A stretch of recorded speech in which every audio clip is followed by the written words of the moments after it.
Olá, olá, muito bom dia para você, telespectador da Band. No ar mais um Boca no Trombone. Levo a você todos os domingos as informações do momento sobre aposentadoria, direitos do trabalhador, INSS, funcionalismo público, segurança, entre vários outros assuntos que tratamos aqui sempre aos domingos. Hoje, o nosso programa conta com os seguintes convidados. Para responder as perguntas, as dúvidas que você encaminha para a gente, temos a presença do doutor Marcelo Armiliato de Jesus, em nome de CRJ Advogados. A crise no sistema prisional e a segurança pública também são pauta de hoje, com o presidente da AMAPERG Sindicato, Flávio Berneira. Vamos conversar bastante com eles, dentro do nosso espaço aqui do Boca no Trombone, começando pela interatividade. Você que está em casa, quer encaminhar suas dúvidas, suas perguntas para os nossos contatos, coloque sempre o nome e a cidade onde você está falando para a gente poder dar o crédito a você que participa sempre nas manhãs de domingo do Boca no Trombone. Bom, as questões vão chegando e a gente vai encaminhando ao nosso consultor, ao doutor Marcelo Armiliato de Jesus, a quem a gente agradece a presença. E a primeira pergunta vem lá de Rio Pardo, doutor Marcelo, do Isadir. Como fica a aposentadoria para quem tem 57 anos de idade, 30 como produtor rural e mais 4 anos como vereador? O que precisa para se aposentar é a dúvida do Isadir. Mais uma vez, obrigado por estar com a gente. Um bom dia.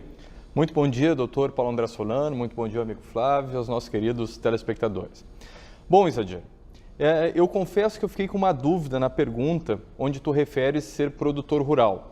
Produtor rural é aquele que contribui mensalmente como se autônomo fosse. Se for essa a tua situação de produtor rural, tu tens 30 anos de contribuição, mais 4 de vereador.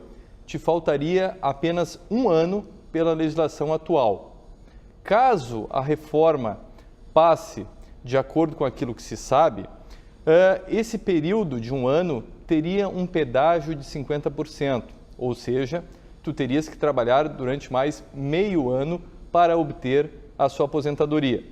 Agora, quando eu falei em dúvida, é que pode ser, na realidade, ao invés de um produtor rural, pode ser que o nosso telespectador seja um trabalhador rural.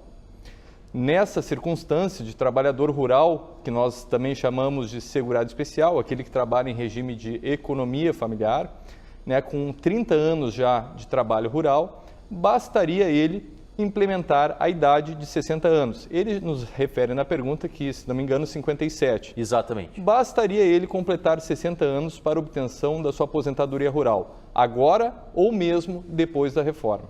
Mesmo tendo a reforma, nessa segunda situação, doutor Marcelo, para esse caso não teria nenhuma mudança. Não teria nenhuma mudança, exatamente. Não teria nenhuma mudança. Outra questão que vem lá de Cachoeira do Sul. Um abraço aí à região central do estado, que nos dá audiência, o Arthur. Como fica a revisão de aposentadoria, que já foi encaminhada há muito tempo? Felizmente o Arthur não disse há quanto tempo, mas segundo ele está demorando para sair. Eu acho que o Arthur está com medo da reforma da Previdência.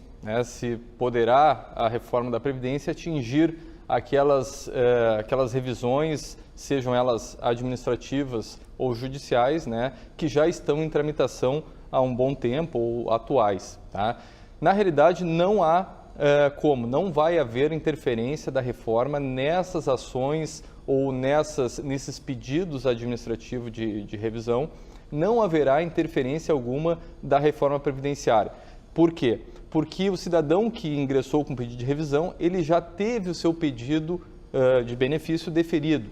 Então, ele já possui o direito adquirido, aquele benefício, e desse modo não teremos nenhuma circunstância que poderá, da reforma, atingir essa situação que o telespectador nos relata. Um dos poucos, que acaba se salvando da reforma, Verdade. Infelizmente. O doutor Marcelo segue com a gente na manhã desse domingo, respondendo as dúvidas, as questões que você vai encaminhando pelos nossos meios de comunicação aqui do Boca no Trombone. Está conosco na manhã desse domingo, em nome da AMAPERG Sindicato, seu presidente, Flávio Berneira, a quem a gente agradece a presença. Flávio, essa semana tivemos a inauguração de um centro de triagem aqui no Rio Grande do Sul. Falar um pouquinho sobre o que é, quais são os objetivos e mais, principalmente, se essa inauguração, se esse centro de triagem vai auxiliar na questão do freio, né, a sensação de insegurança que hoje assola a todos nós, né? Mais uma vez, obrigado por estar com a gente, um bom dia. Bom dia, Paulo, bom dia, doutor Marcelo. Longe de resolver o problema. Centro de triagem, na verdade, é um arremedo de solução. As delegacias superlotadas, agora se criou este instituto aí dos centros de triagem, né? Que não é nem são os xadrez das delegacias, nem são os presídios e as penitenciárias, né? A gente não enxerga como uma solução para o problema acentuado da superlotação, porque as delegacias de polícia, quando começaram a abrigar presos, Solano, é porque nós temos um problema, esse é reflexo da superlotação, esse é o problema que nós temos no sistema prisional, superlotação, e a SUSEP não conseguia fazer com que esses presos não permanecessem nas delegacias de polícia. Agora volta de novo para a responsabilidade da SUSEP uma nova figura aí, né, como eu disse, um arremedo de solução, mas o problema da SUSEP permanece o mesmo. Nós temos, além, como eu já falei em várias oportunidades, além da superlotação, temos uma deficiência brutal de servidores. Hoje, nos presídios do Estado, nós trabalhamos na casa de 30% a 40% da nossa força de trabalho. Então, quem é que vamos deslocar quem são os servidores que deslocariam para trabalhar, atuar nesse centro de triagem? Será a força de trabalho dos locais onde eles estarão instalados? Não tem como, é impraticável. Nós temos assim, sem medo de errar, devemos afirmar que vai dar problema. Vai acontecer problemas nesses centros de triagem por conta disso, porque são espaços que muito rapidamente vão saturar também, vão superlotar, e a nossa deficiência, a nossa falta de condições de servidores, a nossa falta de servidores, déficit de servidores, vai também se refletir nesses centros de triagem, né? Então, como disse, é um arremedo. Nós estamos afirmando há bastante tempo que a questão penitenciária é uma política pública que deve ser acompanhada de forma permanente. A geração de vagas, infelizmente, isso é uma constatação que se impõe, né? Feliz que não precisássemos sequer ter presídios, mas enquanto isso é uma realidade que está aí diante de nós, a massa carcerária cresce de 7% a 10% ao ano. O Estado tem que trabalhar na geração dessas vagas e também para que se tenha servidores em quantidade suficiente para fazer frente a essa demanda. Ainda no início desse mês, né, muito se falou sobre o Plano Nacional de Segurança, né, essas propostas que foram postas na mesa pelo governo federal. São propostas também factíveis, são propostas que acabam caminhando para uma resolução do problema, da questão da segurança pública no país, e em quanto tempo? Ou seja, esse plano, ele resolve o problema? Solano, assim, nós, quando conversamos com o ministro, ainda antes dessa crise que deu aí no sistema prisional do país, naquela oportunidade o sistema penitenciário ele praticamente estava fora do Plano Nacional de Segurança, né? Sim. Passava quase que à margem. Hoje passou a ser o centro. Hoje, grande parte dos recursos que estão dentro do Plano Nacional estão sendo demandados para o sistema prisional, né? Pode ser que isso se inverta de novo. Basta uma aparente tranquilidade no setor para daqui a pouco as prioridades novamente se alterarem. Nós entendemos que passa da hora, né, da responsabilidade de fato pela segurança pública ser compartilhada.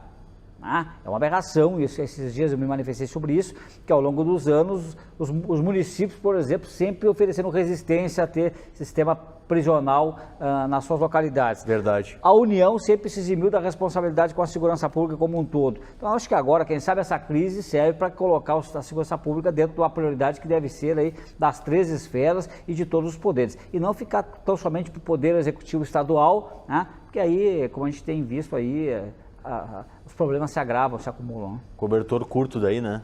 De fato, cobertor curto, né? Bem isso, né? E a segurança pública é uma daquelas políticas públicas que parece que elas só são levadas a sério quando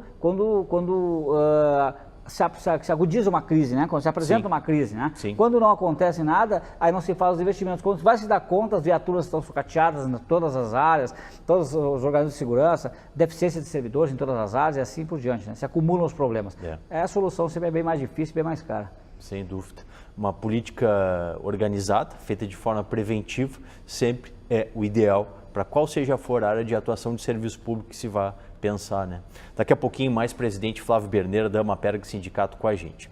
Continuando na nossa interatividade, na manhã desse domingo, está com a gente o doutor Marcelo Armiliato de Jesus, do CRJ Advogados. Vai responder a questão que vem lá de Pelotas, lá do sul do estado, a Ivone Cunha. Fiz cirurgia de câncer de mama em 2016. Tenho de tomar remédio durante 10 anos. Sinto muita dor nas pernas e falta de ar por causa dos remédios. Segundo ela, doutor, tem 46 de idade, 2 anos de carteira assinada e 5 anos e 4 meses de carnês pagos. A pergunta da Ivone, posso me aposentar? Muito bom dia, dona Ivone. Primeiramente, eu sempre faço uma referência que existe diferença entre doença e incapacidade.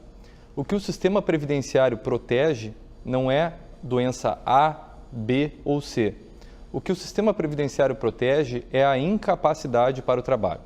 Bom, a nossa telespectadora refere que ela enfrentou uma cirurgia de câncer e que agora ela tem que tomar uma medicação durante 10 anos e os efeitos colaterais dessa medicação estão atrapalhando o trabalho dela.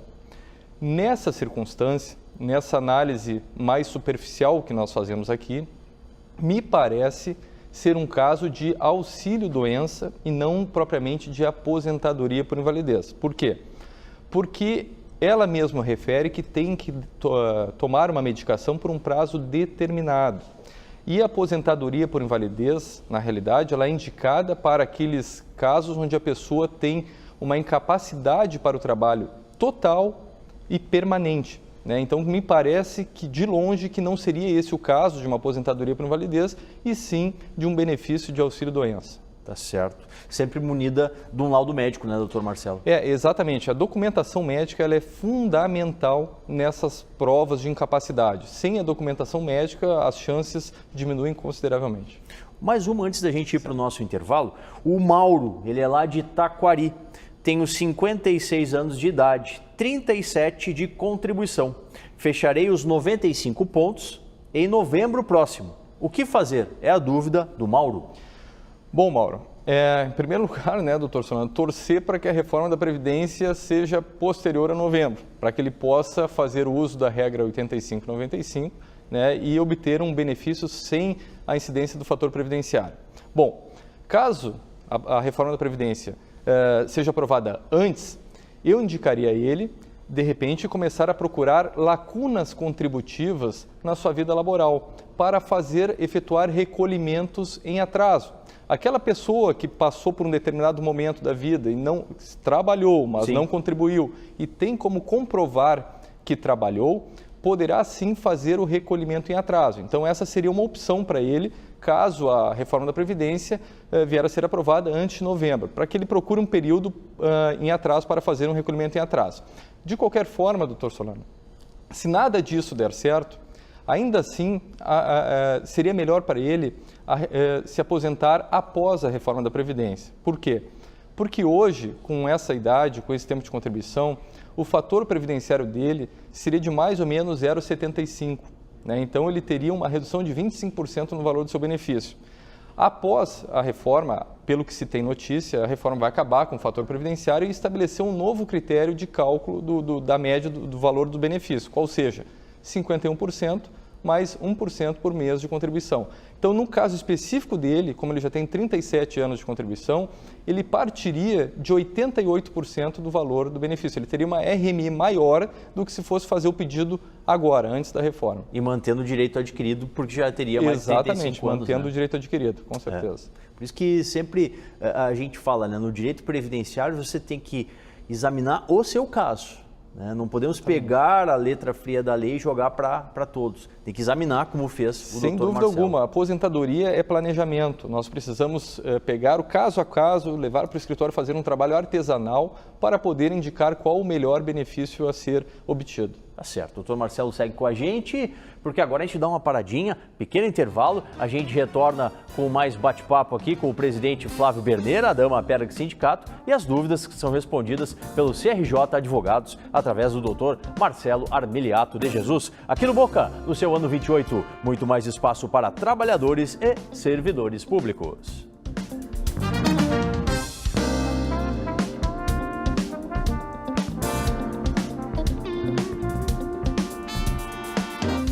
Todos os sábados na Rádio Bandeirantes você tem o espaço dos aposentados, pensionistas, trabalhadores e servidores públicos, com muita consultoria e a participação das entidades que representam as categorias. Boca no Trombone, ano 28, muito mais espaço para trabalhadores e servidores públicos.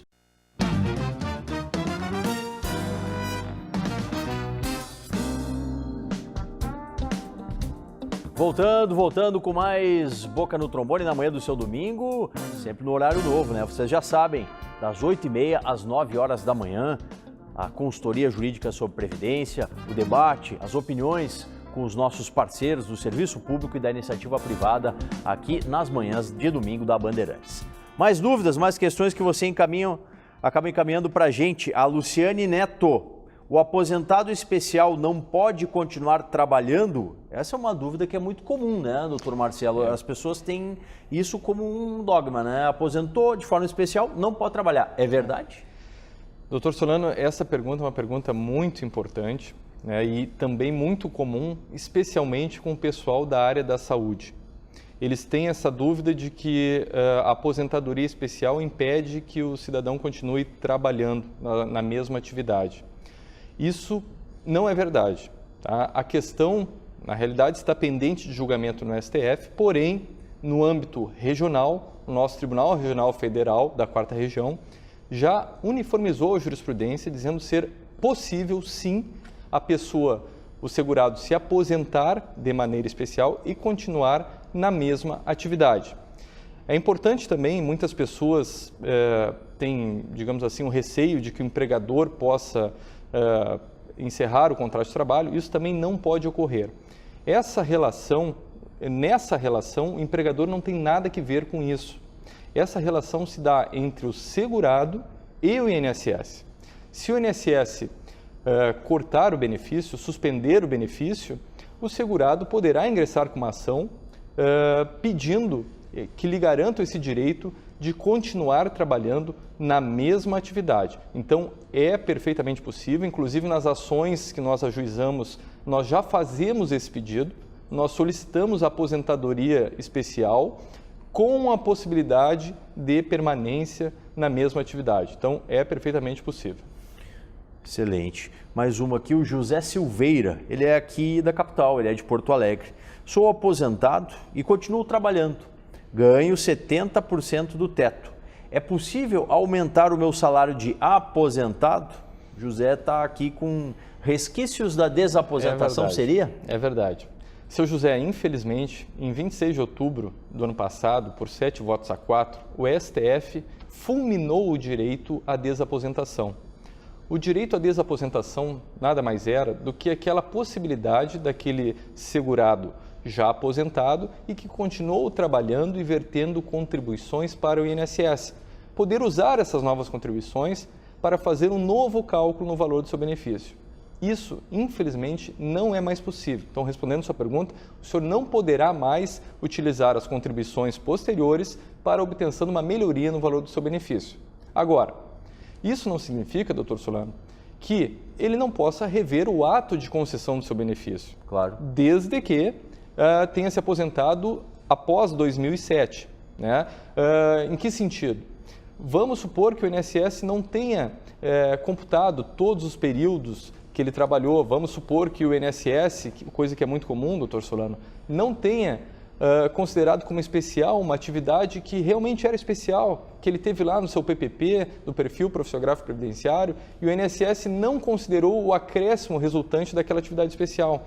Então, ele poderá rever o ato de concessão do seu benefício. Essas contribuições posteriores, não mais, porque a desaposentação, infelizmente, não foi aprovada. Tá certo. Obrigado, doutor Marcelo, que saiu com a gente na manhã desse domingo. Estava conversando com o presidente da Maperg Sindicato, o presidente Flávio Berneira, sobre a criação, então, desse centro de triagem aqui na capital gaúcha.